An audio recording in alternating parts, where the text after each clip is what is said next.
we've got the whole crew together as we cover Ohio State with our instant analysis from Ohio State. There's something that doesn't feel right. Unbelievable effort from him today. Is E.J. Liddell going to crack the first team All Big Ten? I think he can be the guy. I'm not trying to start a quarterback controversy. He seems to have the durability. He certainly has the toughness. This is the question on a lot of people's minds here.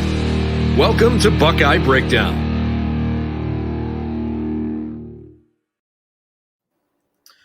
Well, good evening, everybody, and welcome to Buckeye Breakdown as we chat about the latest college football playoff rankings, the third of which have just come out. Give our instant reaction to what's going on with the world of college football, especially with these rankings having just popped up. And Brett, I'll tell you what, buddy, this is an interesting week because we didn't see a ton of shakeup on the field in terms of results. Not surprising, at least from my perspective, that the top 7 didn't change. But I do think we learned a little bit about what the committee has to say and what they thought about some of this stuff. I'll give you the first word. What did you think about what you saw tonight? I'm going to read you maybe what will probably go down as one of the greatest quotes in college football history. This is from Gary Barta, the chair of the College Football Playoff Committee. Set aside watching the games, though that's certainly part of it, but statistically in about every category, offensively and defensively, Michigan comes out on top over Michigan State. Remind me again who Michigan lost to? Michigan State. I mean, that's one of the stupidest things I've ever heard, especially when you look a couple spots up and you have Oregon ranked ahead of Ohio State because of a head-to-head matchup. And you can make the argument that Oregon's obviously played a little bit better in the last couple of weeks, and I think that's fair. But I thought it was really telling when Barta was being interviewed by Reese Davis / interrogated was probably a better way to describe what that was like. And talk about a really thankless position to be in, to be the figurehead, to speak for 13 people whose credentials you don't really have any control over, and their ability to prognosticate and then kind of support their opinion is basically none. So you have to do that for them, which is a pretty thankless spot.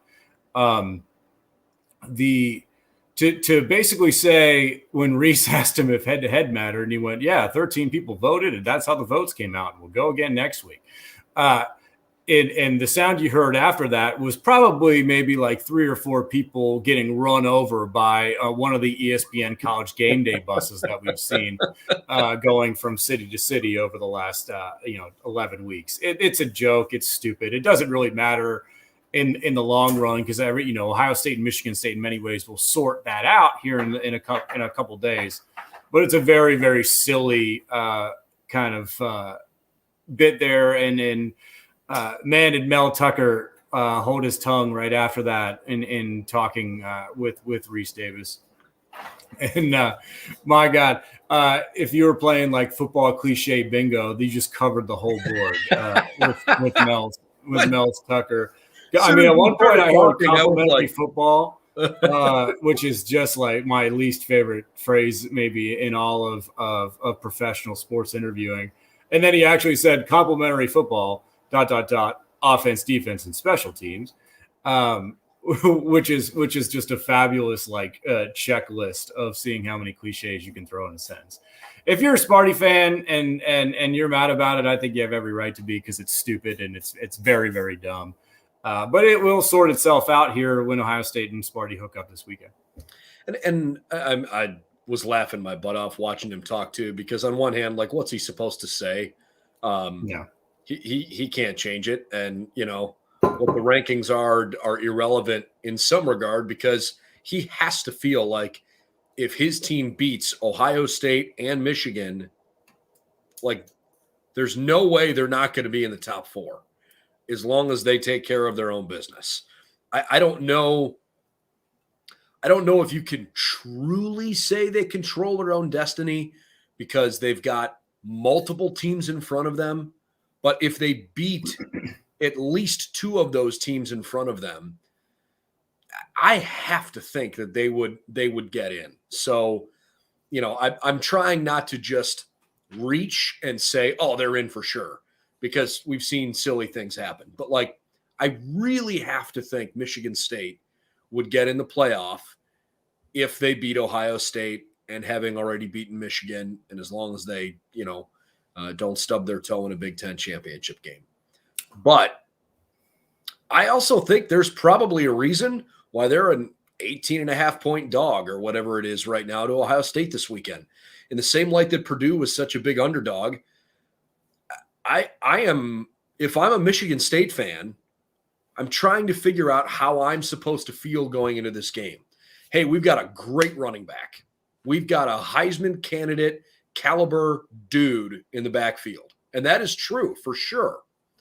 They've got an offensive line that has been mediocre. They've got a pass defense that has been atrocious. And they're going up against the top scoring offense and top passing offense in the country. Like, I don't think they're going to outscore Ohio State. So how are you going to stop them? And maybe they've got an answer to that question, but I don't know how they're going to do it. So I'm not saying the game is, not worth playing, but I the committee has said that a couple of different times. They basically have, right? I just feel like after watching what Ohio State did last weekend to Purdue, again, this isn't a homer take.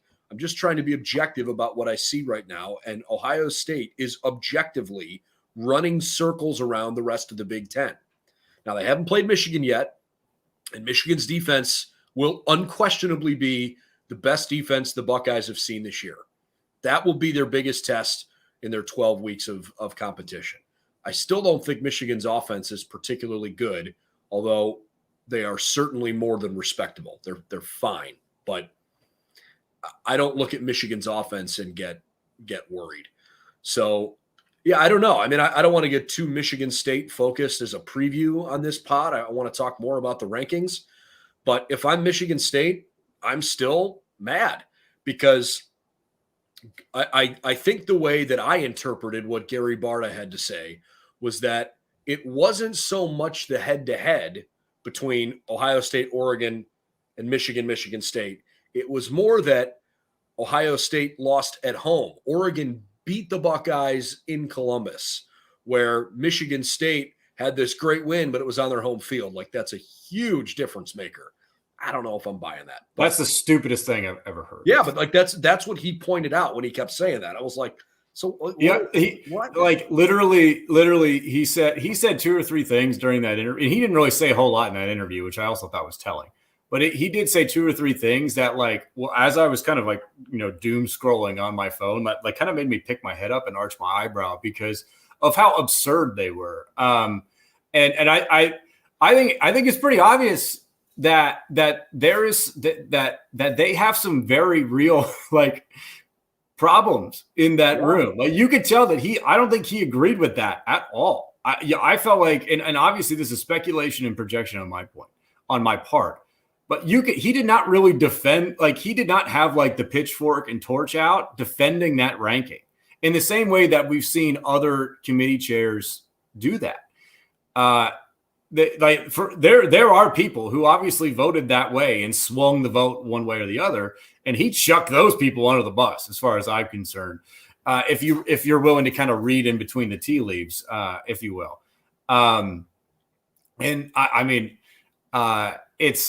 It's silly, but it was. I loved David Pollock's reaction was hilarious. Like where you saw him go absolutely crazy a week ago, and he just was like totally like, I don't even know what to say. And then usually it's Joey Galloway is the one who's got the pitchfork and torch out, and he's like, oh, it'll be fine. Like it was just so funny to see that kind of that role reversal a little bit.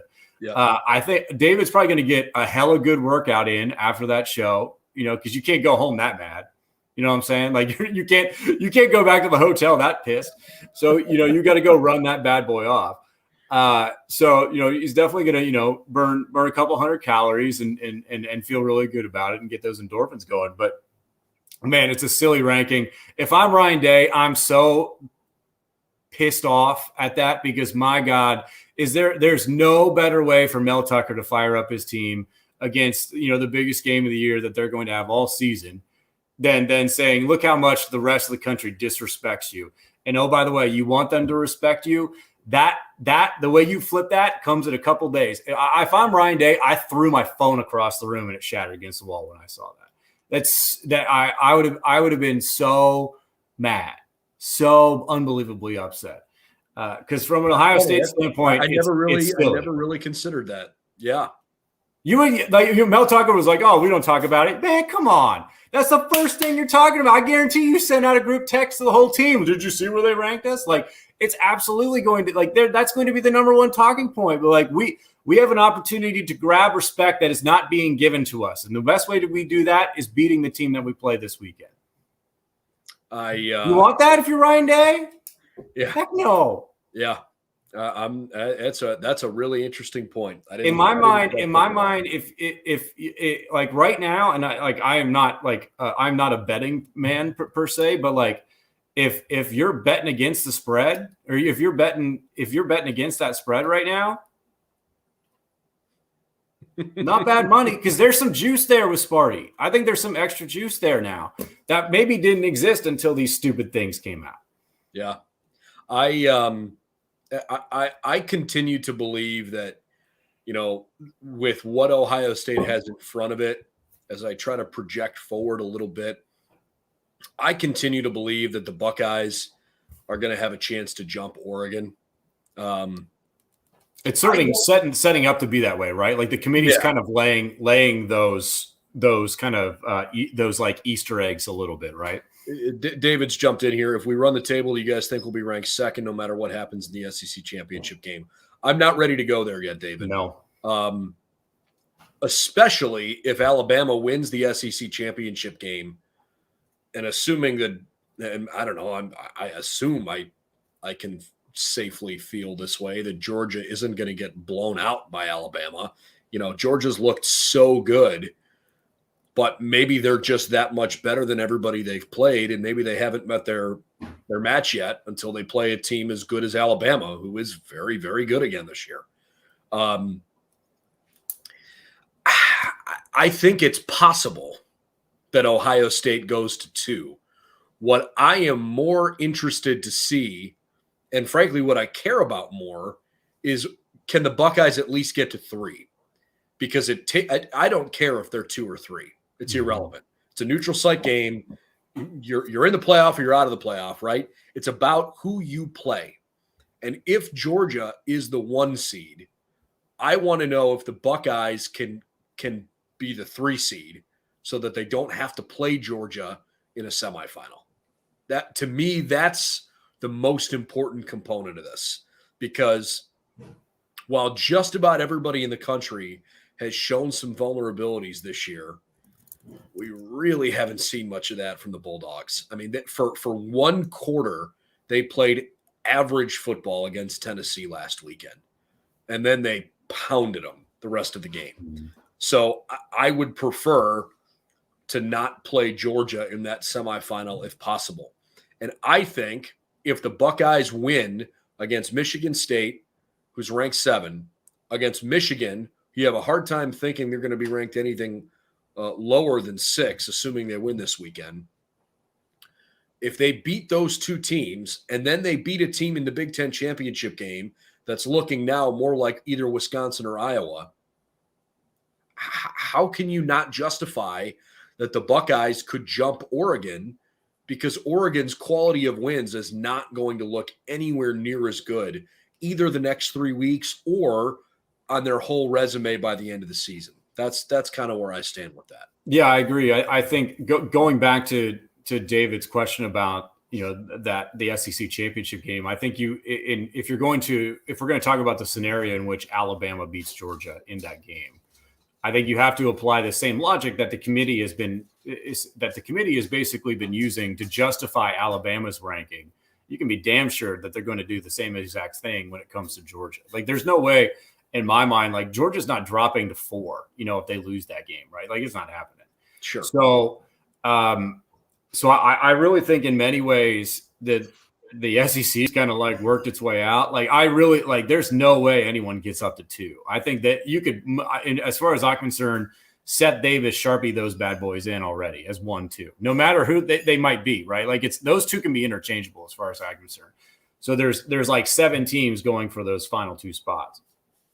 I think in general, if we're kind of projecting the idea of Oregon winning out, and then how does that look like with Ohio State winning out? I think for me, like Oregon should be ranked ahead of Ohio State. I think that's just how it should work. Because I think the games, like the outcome of the game should matter more than absolutely everything else. Yep. That being said, I think we're seeing the exact opposite from the committee so far. I think you've seen that with how Alabama's been ranked. I think you've seen that projected with how Oregon's been ranked. We're certainly seeing it with Michigan State. I think they did the same thing for Oklahoma, right? Where essentially they're kind of like having this subjective intangible of like how the games are won or lost, essentially being maybe more important than, the actual winning and losing, which is silly.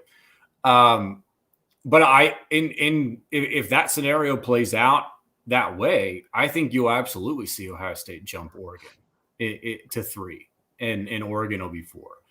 I do think, if you're an Ohio State fan, 7:30 this weekend, Oregon plays Utah, and you should be locked into that game because I don't think Oregon's better than Utah. I think Utah is maybe one of the hottest teams in the state or in the country right now, and should be. That's a game that I don't think Oregon can win that game. I think it's like potentially like a blowout situation, but man, it's. I'm almost at a loss for words a little bit with it, but I agree. In general, I think right now the way that this is setting up, if we're kind of projecting, which is what we do, it's looking likely that if Oregon and Ohio State win out, they will flip, which is crazy to me in my mind, but I think that's how it's going to shake out. That's certainly where my head's at. I missed the question, by the way, that flashed. That's okay. Yeah, from Jason. I don't know how much of it was a question versus a complaint, but something I wanted to address. He's not happy that Alabama's number 2, and I get it. I don't. Yeah. I don't necessarily disagree with that line of thinking, but just like all of these rankings each week are all about hype and discussion, and beyond that, they're irrelevant. Alabama being number 2 right now is totally irrelevant. Let's say that there has not been a ranking yet. You just know Alabama's really good, and they've lost one game, at the horn, if you will, and that field goal against Texas A&M. And you know that Georgia is really good, and they're undefeated. And they're going to play each other in the SEC championship game. Remove the rankings. Just know that they're 2 elite teams, that you look at them and say, wow, these 2 teams would absolutely be considered for spots in the top 4. If Georgia beats Alabama and Alabama's lost twice, it's going to be really, really difficult for them to still be a top 4 team. If Alabama beats Georgia, then they beat maybe the best team in the country, and they handed a loss to a team that nobody else has even come close to beating, let alone beating.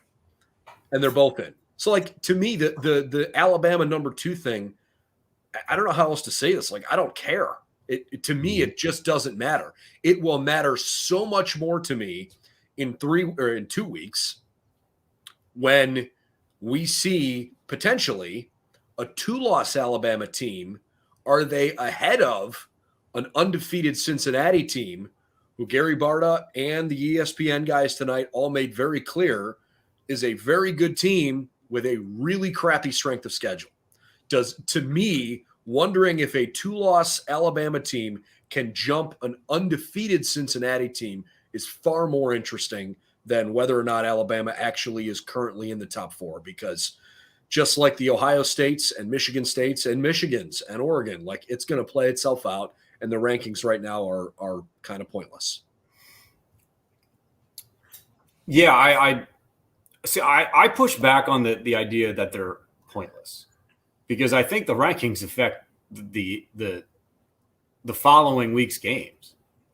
I think from an emotional standpoint, they absolutely affect those games.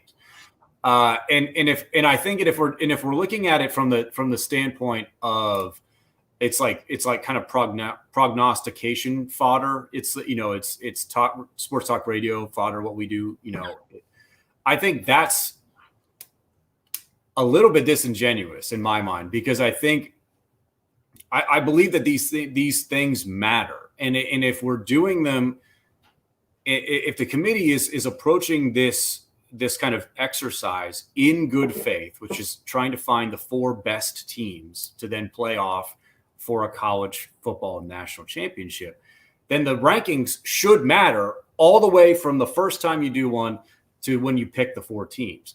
It shouldn't be like, it's like, it's kind of this like, great things for discussion, but until it actually happens, it's not really that important. I mean, I don't necessarily agree with that at all.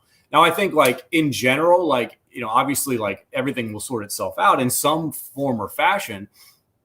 But like, if you give, like I said earlier, like if you just gave Michigan State some extra juice by disrespecting them the way that they have, and then Michigan State goes on and makes a run that they might not have made if they were maybe ranked properly, I think that's a factor. I think like in the same way that Cincinnati's been disrespected this whole process, that are they playing as well as they are, regardless in many ways of who they play against, do they play as well without that extra motivation? I think it's hard for Luke Fickell right now, because the way that everything is shaping up with his team, they like, from what we've seen with these rankings, I think it might be actually hard for him to motivate his team, because it's looking like they have no chance of getting in the playoff regardless of whether they win out. I think they can get in. First of all, if Oregon stubs its toe, they're definitely out. For sure, 100%. And if Alabama loses a second time, I think there's a pretty decent chance Cincinnati gets in. I think it'd be very difficult, considering that Cincinnati has gone unbeaten and won at Power 5 schools, including Notre Dame, and that win is looking better and better and better as weeks go along here. I think an undefeated Cincinnati team would jump a 2-loss Alabama team, but I'd be very curious to see by how much, or if they do. This is going to sound so elitist. I don't want it to sound that way, but I don't know how else for this to come off.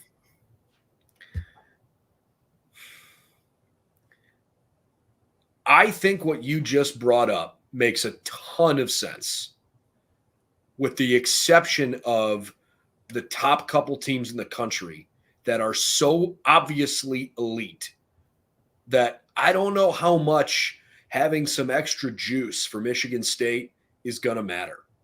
I really don't. After what Ohio State did to Purdue, dude, they scored 35 points in 17 minutes.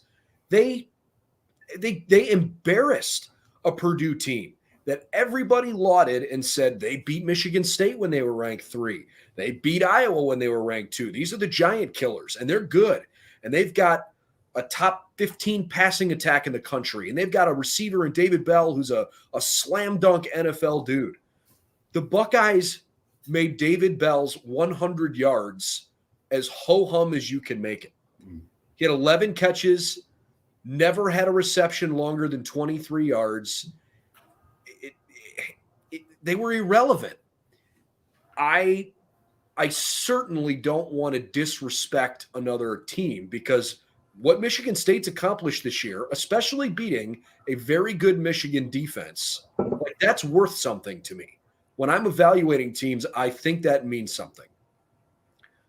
I'm just having a really tough time thinking that with what we've seen from Ohio State now, excuse me, the last couple of weeks, I have a really hard time seeing either Michigan State or Michigan having an extra juice or whatever to like actually get them past the Buckeyes. I don't see it. I just don't. I think it's more of it's the way I look at it, because everything you said, by the way, I think is totally fair. And I honestly I wouldn't even necessarily say it's elitist. I think that it's more of like, what are your eyes telling you? Right. And I think that if you watch this, if you watch games in good faith, that I think, I think that's fair. Right. But in my mind, it's not necessarily like, okay, Michigan State now has enough juice to beat Ohio State. I don't necessarily think it's quite like that. In my mind, it's more like Michigan State might have enough juice to force Ohio State to beat itself. And that's how I look at it. It's like, okay, well, now you're not necessarily making enough plays to win, but you're making enough plays for Ohio State to make mistakes or doing something along those lines. Or you have a game like 2016, 2015, or was it 2017? When Sparty beat OSU in the shoe. It was Ohio State's won 5 in a row, so it would have been the 2016 season. Yeah, on the walk-off field goal, right? Like 15 season. It might have been 15, yeah. So, when Ohio State was far and away the best team in the country, I think that season. It's not necessarily putting you over the hump to win the game just based on your own ability, but it's putting you on in situations where you can make life more difficult.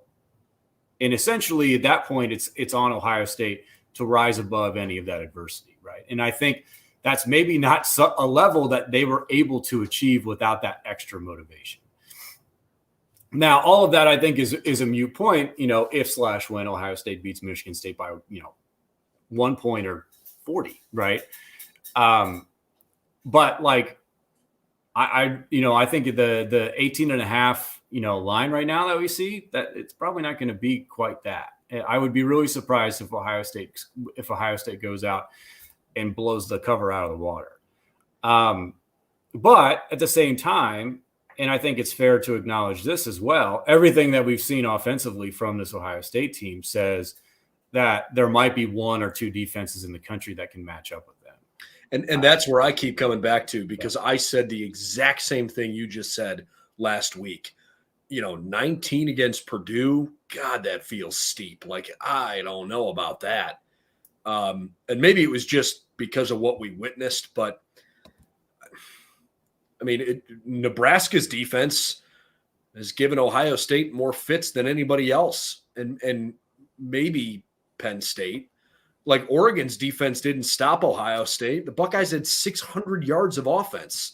They just committed a couple of really dumb penalties with young guys that had played literally, in many cases, one game ever. Yeah, I think I picked Purdue downs. Like, yeah, I don't mean to be the guy that says, well, if we played him again, we'd kill him. But like, I think Ohio State is demonstrably better than Oregon. I genuinely believe that. And with the coaching change on defense, with the schematic change, with personnel changes and experience, I truly believe Ohio State would pound Oregon. I really believe that. Maybe that's ignorant, but I really think it would happen. I don't know if I'd go quite as far as to say pound, but I think win for Two sure. Touchdowns. I would probably go in the range of like 12.5, 10.5. But I think in many ways, like, Ohio State had its chance, right? Mm-hmm. Regardless of the situations at the time, like, in the context, it had the opportunity to win that game and they didn't. In fact, in my mind, they were handily beaten in that game, right? And yeah, I think they really were. And I think that's kind of the key and maybe like the central kind of cornerstone of my support for why head-to-head matters, right? In that game, it was pretty obvious that Oregon was better than Ohio State. Yeah, that game worked. But to me, that this is why, I think Ohio State, has shown that, something that I think that we love to see in college football, and really just college sports in general is when teams struggle and you have an obvious deficiency or an obvious problem, do you have the self-awareness, the humility to address it properly, do your best to fix it, and then build upon that change? And one thing that I think makes Ohio State and Ryan Day and that coaching staff unique is that they have that ability. We've seen that this year, certainly. And I think that kind of idea is actually really difficult in college football. We see it all the time. The lack of self-awareness sometimes from some of these coaches and coaching staffs to be able to properly address obvious problems because of kind of the mentality that it maybe takes to reach that level of coaching in the first place. And that's a pretty amazing accomplishment if you actually think about it for Ryan Day and Ohio State to be able to fix something in the manner in which they did and look as good as they look right now. But like the head-to-head should still matter. But I definitely, I think the central point is essentially right. Like, you know, if Ohio State and Oregon play now, is anybody picking Oregon? No, I don't believe so. So yeah, I'm very interested to see how these next couple of weeks go, assuming Ohio State does what they're supposed to do. And, you know, maybe we shouldn't just assume that. I guess I've gotten to a point now. It was basically 4 games after losing, and I realized the level of competition wasn't terrific. But if you actually watched what they were doing, they were scoring a bunch of points. The yards looked, you know, gaudy numbers, yada yada yada. Like, to me, that's there was an effortlessness to it. Yeah, and that's a byproduct of the changes they were making that I thought were really necessary after losing week 2.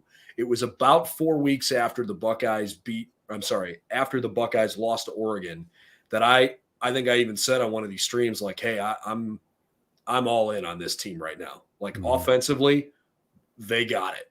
And it's going. And defensively, enough changes have been made where I think they're going to run the table. They've certainly won their games since I started feeling that way. They've won a couple of blowouts. They've won a couple of, you know, lower scoring games. And now we got what we hoped for, a chance to you know, play Michigan State and Michigan and hopefully a Big Ten title game to see if they can figure out a way to get back in the playoff. And I'll tell you what, right now, I wholeheartedly believe that for as good as Georgia's defense is, and they are the real deal, I believe that Georgia is probably hoping like crazy that the Buckeyes jump Oregon, because I don't think they want anything to do with Ohio State's offense, because I don't think they've seen an offense like the Buckeyes. They've shut out Arkansas. They shut out Vanderbilt. You know, they've had some unbelievably good performances. The win against Clemson is a good win, but Clemson is 7-3 and not nearly the team they've been.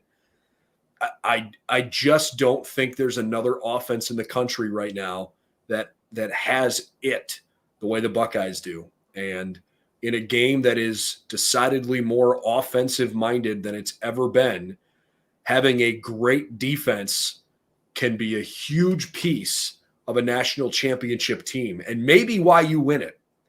But I can't remember the last college football playoff national champion who didn't have an offense that made you go, whoa. We actually haven't had one. Yeah, exactly. Right? That's I think that essentially I think like your argument or point distilled into its like purest form, right, is like, can defense win championship? Can you rely on that, right? Can it take you to that top spot? Because when was the last time we saw that? Yeah. Right? I mean, Urban Meyer at Florida, no. LSU in 2007, maybe. I mean, it's been a really long time. Certainly not in the college football playoff era. And I think that's a really great point. I think they'll get a great test from Alabama, right? I think there'll be an amazing measuring stick as to where that defense kind of kind of measures up to what elite offense looks like. Obviously, Alabama's offense is not in the kind of not super similar to Ohio State. Schematically, it's way different. But also like kind of what they try to do is a little bit more, I would say, like kind of power based than Ohio State, which is I think more of a speed based matchup kind of thing. But yeah, I think that'll be, in my mind, I think it's the most fascinating kind of storyline and narrative that we have right now outside of will Cincinnati get in, across the whole kind of landscape of the college game. I think no one loved those rankings tonight more than Jim Harbaugh. If I'm Jim Harbaugh and I saw Mel Tucker, who's a mega motivator, unreal recruiter, getting disrespected for the second week in a row, and not knowing that I get the team he plays the week after at home, I'd be leaning back in my recliner. He's probably got his glass of milk sitting on his desk, right? Wearing his weird pleated khakis, going, "Yeah, man, I dig it. I dig it." Don Brown's in the next room talking about how he motivated the troops to cross the river in 1776 outside Philly. Loving life. And motivating the guys. But I think it's nobody liked those more than Jim Harbaugh. And it'll be, in my mind, it made Ohio State, Michigan State more interesting, which in some ways I thought was maybe difficult to do because it's already a fascinating game. Well, we'll see what happens. I mean, I fully expect Michigan to beat Maryland this week. Maryland's good. I think they're a very respectable team offensively. They're not bad. I'd be really surprised if Michigan lost this week. There is a possibility the Buckeyes could lock up a Big Ten championship game spot if they win and Michigan loses. Right. But frankly, hopefully that doesn't happen.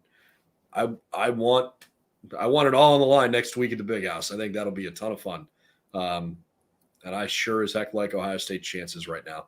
We'll wrap with one more thing here from David. He said, so in Ohio, we have the Harbin system for high school football. It's been successful for a long time. What about creating a similar system for college football? The only thing I would say there. Oh, the BCS, dog. Yeah, I was going to say. We did that already. People hated it. I appreciate the objectivity of that thought process. Call up Joe Idle and ring him up. Exactly. Yeah. For those who don't know, Joe Idle runs literally joeidle.com. Is like an Ohio high school football, incredible database tracking basically computer points and who's in what place in the region. And it's a ton of fun to follow. He does a great job with that. Yeah. And it's funny. Not to turn this into an ad for Joe, but Joe, he's also a contractor and a consultant for high school athletic associations when it comes to structuring their playoff system. He does West Virginia. I think he does PA as well. So he does a really amazing job. But I love, isn't it funny? That comment makes me laugh. It's such a good comment too, right? Because I think we need a little bit of both in my mind. Sure. Right? We need like a very concrete, unsubjective kind of framework in which to work, right? In which to do this, and then also the intangible, quantitative or a qualitative, kind of subjective committee rankings. I think a little bit of both makes the most sense to me. But man, what you literally just described is the BCS. That's literally, and it's I'm laughing because it was my initial thought as soon as I saw that comment from David pop up. But he's right. We do need part of that, I think that's in really, really smart in my mind. There's a part of like, the committee can change every so often. So what matters to one committee might not matter as much to the next committee. We've literally seen that. We have head-to-head mattered unbelievably unbelievably so, to the 2018 committee. Like they hit that every week. They come on Tuesday and talk about how head-to-head matter. 2017, 2018, that's all they talked about. A couple years later, doesn't matter. Yeah. Crazy. Yeah. And you know, do you just get lucky? I mean, is Ohio State just on the right side of the draw here? I don't know. But no other sport that I can think of that is conducted at a high level has as much subjectivity influenced into postseason opportunity as college football is. Every other sport, man, you win or you lose. It's black and white. You either won or you lost, and you move on or you go home.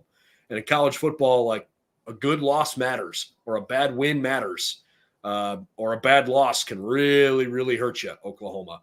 Or I'm sorry, let me rephrase that. Bad wins can hurt you, Oklahoma, because they couldn't get past, the 9th spot last week.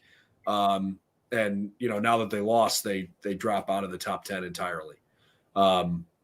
It's very interesting how the goalposts have moved a little bit over the years, and for whatever reason, they keep moving with the Buckeyes. As an Ohio State fan, it probably doesn't bother you. If you're not a Buckeye fan or you're not an Alabama fan, probably bugs you to no end. Here's what I'll say to that, and I, because you're right, you're absolutely right. If we don't, essentially what we're doing with this whole 14 playoff and the committee and everything is essentially we're kind of creating kind of a meritocracy, right? If we don't change this in a very fundamental way over the next couple years, that opens the door, levels the barrier or lowers the barrier for entry a little bit. If we essentially quit moving these goalposts and kind of supplant them with pretty deep roots, we're going to have a very big problem outside of, say, 10 programs when it comes to why games matter.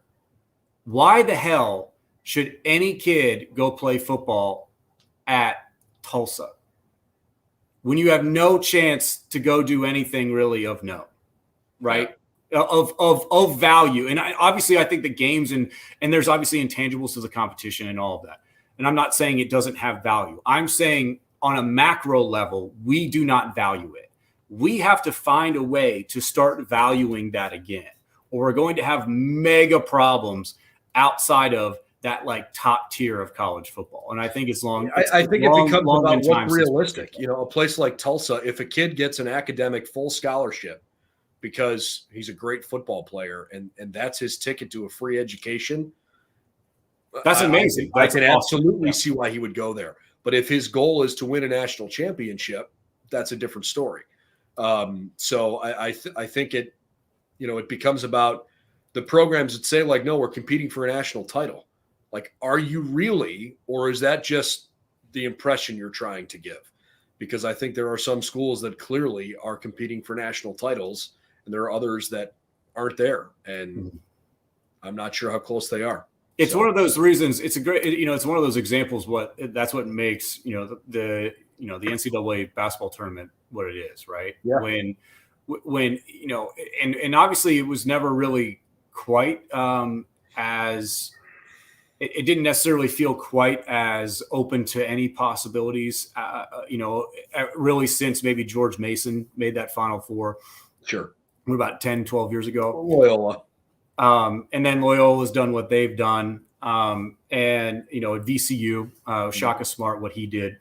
Right. But I think we have to start finding a way to value the non-Power 5 teams. I really feel pretty strongly about that, because when we do that, and when one of those teams goes on and actually makes a run, we will light college football up in a way that it has never been lit before, certainly in our lifetimes, maybe ever.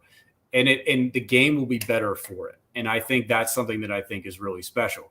And it's something that has unbelievably great potential. And every time we talk about rankings and in the college football playoff and in these 4 teams, and will this like undefeated, non-Power 5 team finally get in? I always kind of come back to that I wish it was less of a meritocracy or it was more of a meritocracy in that regard. And there was more autonomy for everyone at the start compared to what it is now. Yeah, I think that's a great place to leave it. The top 7 didn't change this week. The Buckeyes continue to be in a great spot. They're going to play a Michigan State team that I guess at least 7 of the 13 committee members, at least that's what it suggests to me, that, more than half of them think Michigan is better than Michigan State. So the Buckeyes get to play against a Michigan State team that Brett thinks is going to have some extra juice, that I think is a good football team, but probably appropriately nearly a 3-touchdown dog. And we're going to find out how much that all plays into Senior Day on Saturday at the Shoe. Can't believe it. It's the last home game of the year. I don't know how it goes so fast, man. It's the routine. It was reasonably. It was recently said that college football is not a marathon, that it's a series of 12 sprints. But man, I'm telling you, like the regular season, I just feel like this, personally covering it, trying to pay attention to everything that's going on to have an educated opinion on the national landscape, the conference landscape, and then of course a pulse on the team. It feels like a marathon, but it feels like you're sprinting the whole marathon. And here we are now in the middle of November with Thanksgiving right around the corner. And, 2 weeks from Saturday is a Big Ten championship football game, which is December 4th. Hopefully the Buckeyes are going to be playing in a couple weeks. People always say, he's like, what's it like covering football? Just in general, high school, college, NFL. Yeah. And I always say, you look forward to Labor Day, you get to Labor Day, and the next thing you know, you're calling your mom trying to figure out your Thanksgiving plans, because it just goes like that because of the routine of it all, and also just the overall excitement of it. It's a fabulous thing to be part of, and you gotta love it. Yeah, for sure. And obviously it's been fun for the Buckeye fans here this last 20 years now, but certainly in the Ryan Day era.